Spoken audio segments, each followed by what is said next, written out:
Welcome. Z lab के इस video में हम लोग राइट एंगल्ड ट्रायंगल्स के बारे में डिस्कस करेंगे।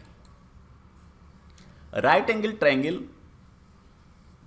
हम लोग जानते हैं एक 2 डायमेंशनल फिगर होता है जिसमें 3 साइड होते हैं और तीनों साइड को हम लोग कन्वेंशन ऐसा है, परंपरा ऐसा है कि इसको लिखते हैं, एक को P लिखते हैं, दूसरे को B लिखते हैं और तीसरे को H लिखते हैं। P मतलब परपेंडिकुलर, B बेस और H हाइट, हिपोटेनस।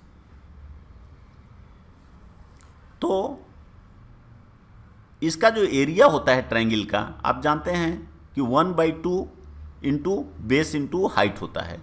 तो अगर यहाँ बेस B है तो हाइट P है, तो इसका एरिया हो जाएगा 1/2 इंटू P इंटू B। अब देखिए, अगर मान लीजिए ये जो H है, हिपोटेनस जो है, आप इसको बेस मानिए, तो यहाँ से B से आपको AC पे परपेंडिकुलर ड्रॉ करना होगा, जैसा हम लोगों ने अपने पिछले वीडियो में देखा है। तो इस ट्रायंगल का एरिया AC को बेस मानने से कितना हो जाएगा, 1/2 इंटू X इंटू H। तो इस तरह से अगर आपको PB दिया हुआ है तो आप X का वैल्यू भी आसानी से निकाल सकते हैं। और H के लिए हमने ऑलरेडी पिछले वीडियो में PB और H के triplets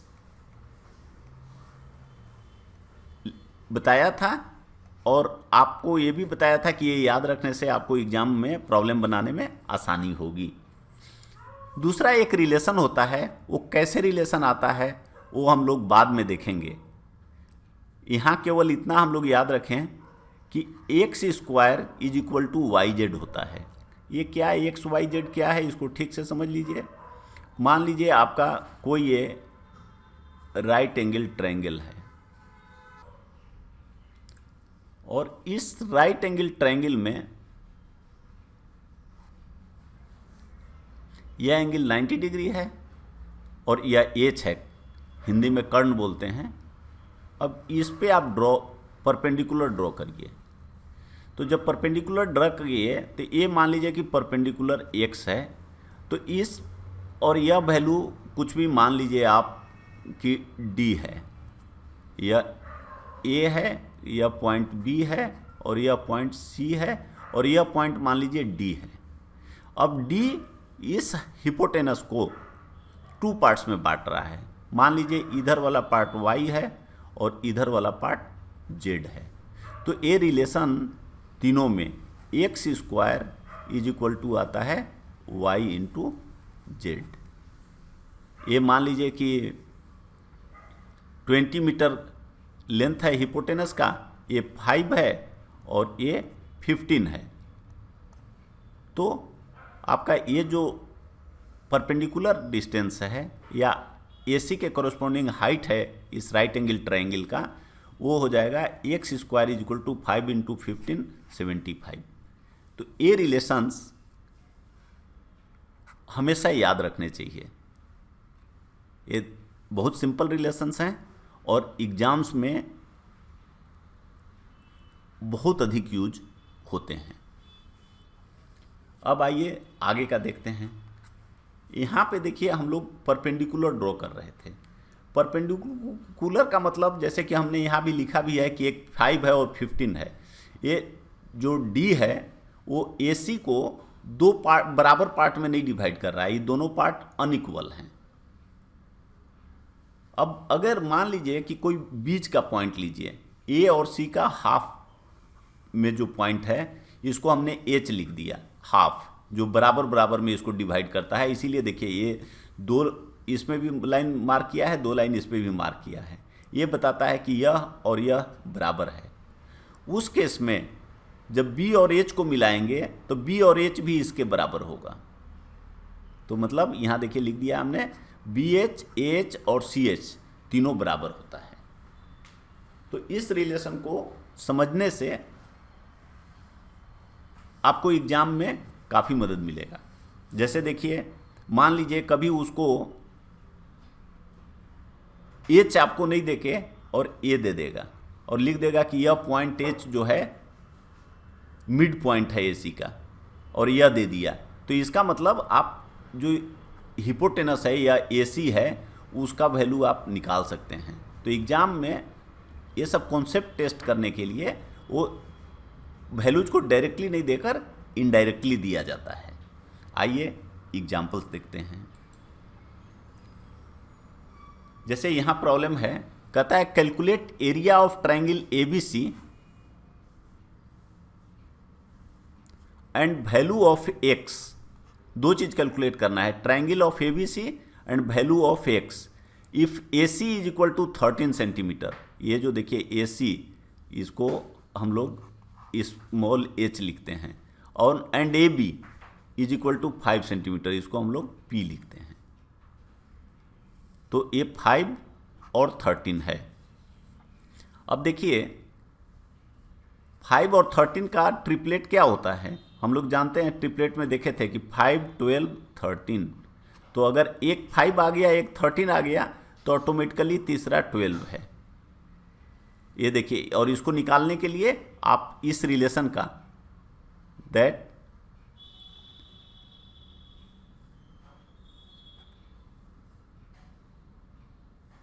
B square is equal to under root H square minus A P square का यूज कर सकते हैं। तो यहाँ एच 13 है और पी आपका 5 है, तो इसका यूज करके आप एक करिए, तो 13 का करिएगा तो आ जाएगा आपका 169 माइनस 25 अंडर रूट, तो अंडर रूट फिर सब्ट्रैक्ट करिए 144, तो यह आपका आ गया अंडर रूट 25 मीन्स 5। तो प्रॉब्लम्स बनाने के लिए ये ठीक है, आप बना सकते हैं, लेकिन अगर आपको ये इमीडिएटली याद है तो बगैर कुछ बनाए अगर आपने यहाँ पे देखा कि यह ए सी 13 है, ए बी 5 है, तो बी सी ऑटोमेटिक 12 हो जाएगा, क्योंकि वो इसका ट्रिपलेट होता है। तो इस तरह से ए आपने निकाल लिया। अब ट्रायंगल एरिया क्या होता है, 1/2 इंटू बेस इंटू हाइट। तो यहाँ पे बेस आपको पता है 12 आपने निकाला और हाइट आपको पता है 5 है, तो ये आंसर हो गया 30 सेंटीमीटर स्क्वायर। अब आपसे एक्स पूछ रहा है, तो इसी ट्रायंगल का एक्स देखिए हाइट है, परपेंडिकुलर है, तो हाइट है किसके कॉरस्पॉन्डिंग, एडी के, एसी के कॉरस्पॉन्डिंग। तो अगर एसी इस ट्रायंगल के लिए, एबीसी के लिए, जैसा हमने पहले बार बार डिस्कस किया है, एसी को आप बेस लेंगे तो एक साइड हो जाएगा, तो 1, इसलिए 1/2 into A C into X will be equal to 30, क्योंकि ट्रायंगल का एरिया तो उतना ही रहेगा चाहे आप कैसे कैलकुलेट करें। तो एक्स का वैल्यू यहाँ से आपको निकल जाएगा, वो हो जाएगा 4.6 सेंटीमीटर। सेकेंड देखिए, कहता है कि calculate area of triangle ABC if BC is equal to 12 centimetre, BH is equal to 6.5 centimetre and AH is equal to AC। यहाँ भी देखिए इस तरह का फिगर बनाना, जब भी कोई भी लाइन के बीच में इस तरह का बनाते हैं तो आप समझिए कि ये 90 डिग्री है, इसलिए यह राइट एंगल ट्रायंगल है। यहाँ अलग से लिखा नहीं था, यहाँ भी लिखा नहीं है, लेकिन ये आपका triangle of right angled triangle ABC, या राइट एंगल है, इसको हमने ऐसे खींच दिया। अब देखिए इसमें दिया हुआ है BC is equal to 12 centimetre, ये आपका BC 12 centimetre and BH is equal to 6.5, यह दिया हुआ है 6.5 BH, और H क्या है तो ये दिखाया हुआ है, यहाँ देखिए दिया हुआ है AH is equal to HC, मतलब H इसका मिड पॉइंट है। तो मिड पॉइंट है तो हम लोग जानते हैं कि उस केस में यह और यह तीनों बराबर होता है। तो जब यह 6.5 है तो AC कितना हो जाएगा, ये भी हो गया 6.5 और ये भी हो गया 6.5, तो आपका AC हो गया 2 इंटू BH 13, 6.5 इंटू 2। अब जब आपको BC पता है, पहले से दिया हुआ है, और BH भी पहले से दिया हुआ है, तो आपको AB भी पता हो गया 5, और जब AB पता हो गया तो यहाँ पे AB है, अगर A परपेंडिकुलर है और BC जो है बेस है, तो 1/2 BC into AB, 1/2 into 5 into 12 हो गया आपका 30 सेंटीमीटर स्क्वायर। ये आपका हो गया आंसर। हम लोग नेक्स्ट वीडियो में दूसरे टाइप के ट्रायंगल और उससे रिलेटेड कॉन्सेप्ट्स को देखेंगे। Please subscribe, share and press bell icon for Z lab update. Thanks, good luck.